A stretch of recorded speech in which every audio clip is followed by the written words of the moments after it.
Hello fancy people, how are you guys doing today? I hope you guys are having a beautiful, fabulous, amazing week. So I'm back with another video that I'm really excited about, and I know you guys are excited about because you guys love every single video related on this topic of mine. So this is going to be part 2 to how I paid my rent with no job. So if you haven't watched the first 2 videos, make sure you go ahead and click the I if you're going to be up here or here and watch those 2 videos first. And if you're new to my channel, go ahead and click subscribe so you can join us all on this fancy journey to design a fancy life. So, and then Mr. Vidal tells me that I have to wait until next month, the second pay period, to get my check. Boy, you're tripping.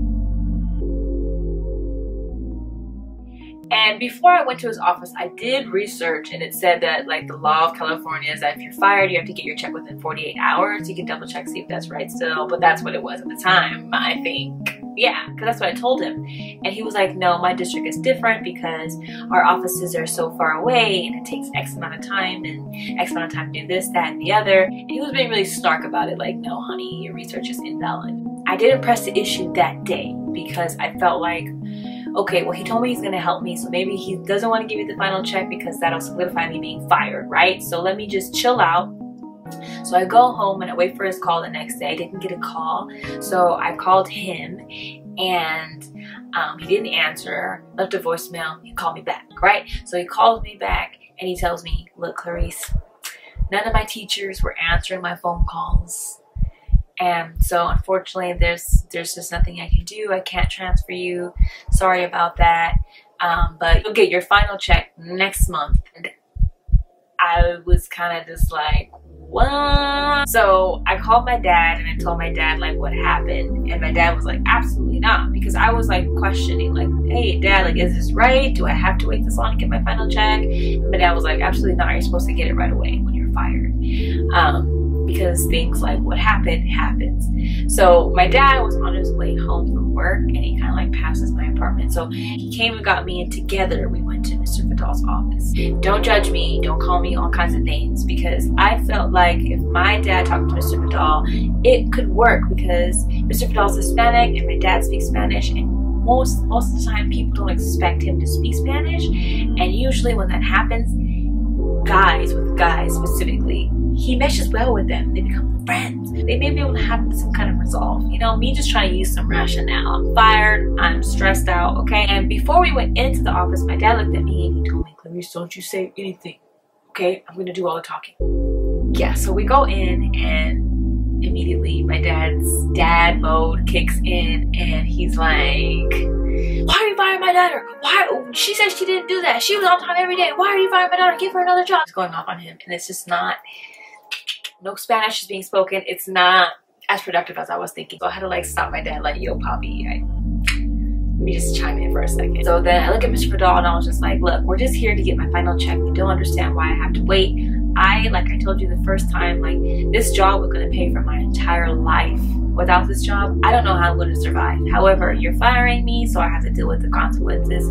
But I need my check so that way I can pay rent for this month. So then he gets really snark and really rude, and he was just like, I don't know why you thought bringing your dad in would change things, but it's not. You're still going to have to wait.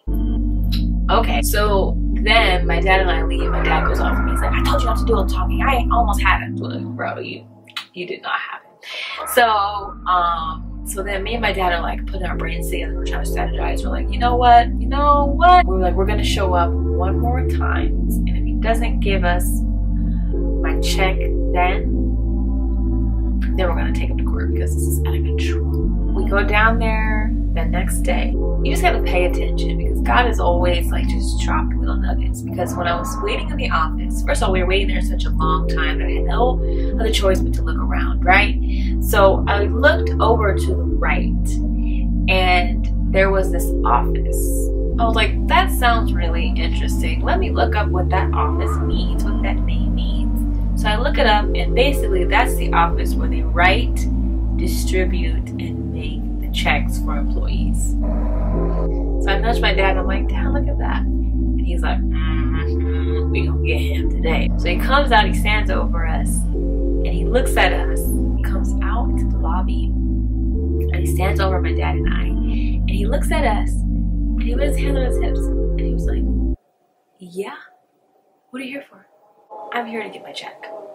He just kind of like laughed, and he was just like, you can wait here all day, and you're still not gonna get your check. I just pointed to the door, and I was like, that's interesting, Mr. Vidal. But what's also even more interesting is this office.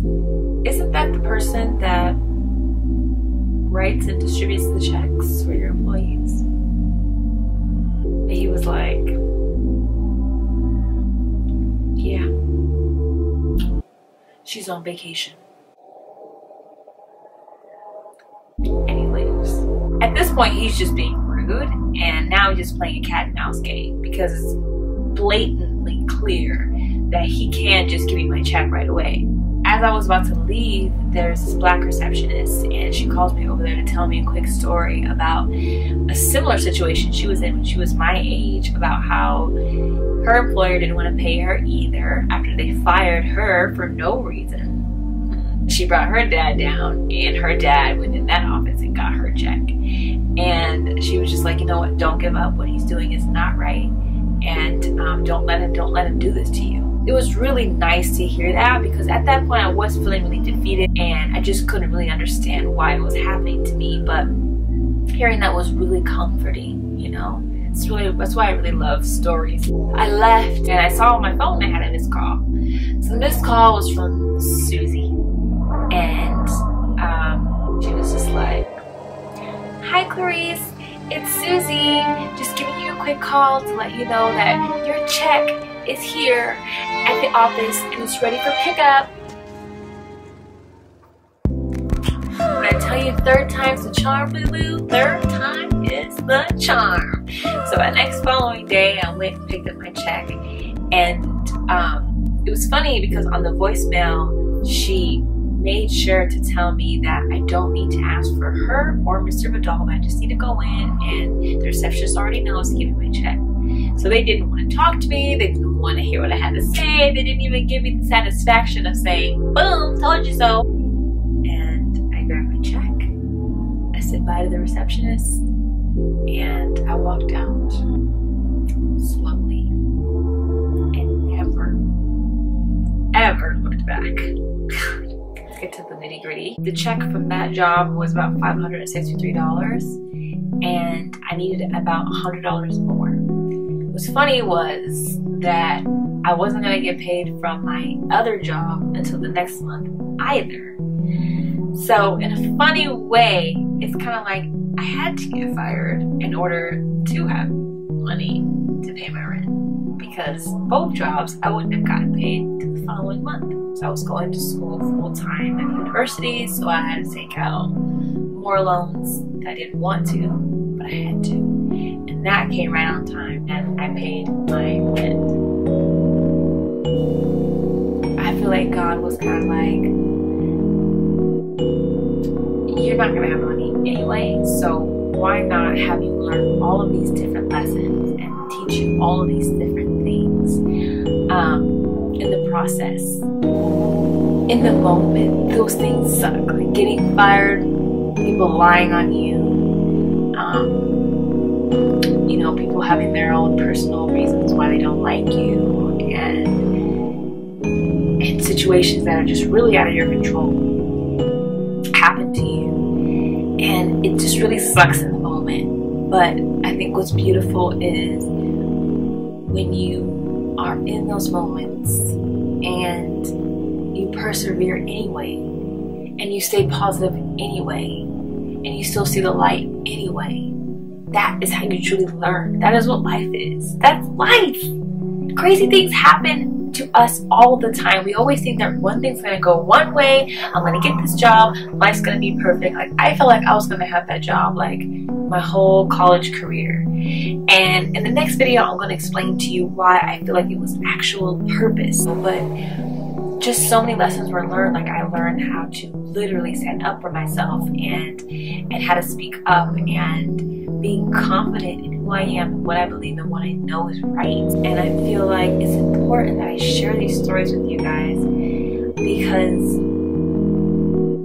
it's real life, you know? Like, I wish that when I went through this, I knew that somebody went through something different and that I wasn't just being picked on, that I was inadequate, that I was just a failure, that couldn't do anything right. Even when I felt like I was doing something right, I get fired, so it's like, what's wrong with me, you know? I wish somebody would have shared a similar story so that I didn't feel like I was an outcast, when it was just an unjust situation that taught me so many different lessons, that grew me, that stretched me, that, you know, really just prepared me for a lot of further hard conversations that I was going to have in life. You know, having hard conversations in life is life as well. So I just really pray and hope that this video does something for you guys and just sheds light on, first of all, if you get fired, you make sure you get your check within 48 hours. Thank you. Don't let them take advantage of you. But just, there's so many different little hidden lessons in one story, and everyone interprets it differently. So I'm interested to know how you interpret it. What did you get from this video? Comment down below. Any lessons or any like sparks of inspiration or whatever.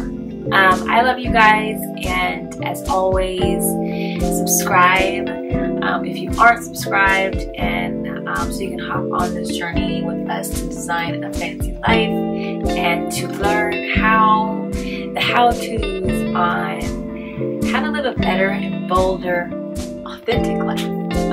Yeah, so that's it. I love you guys, and have a great, amazing, productive, fabulous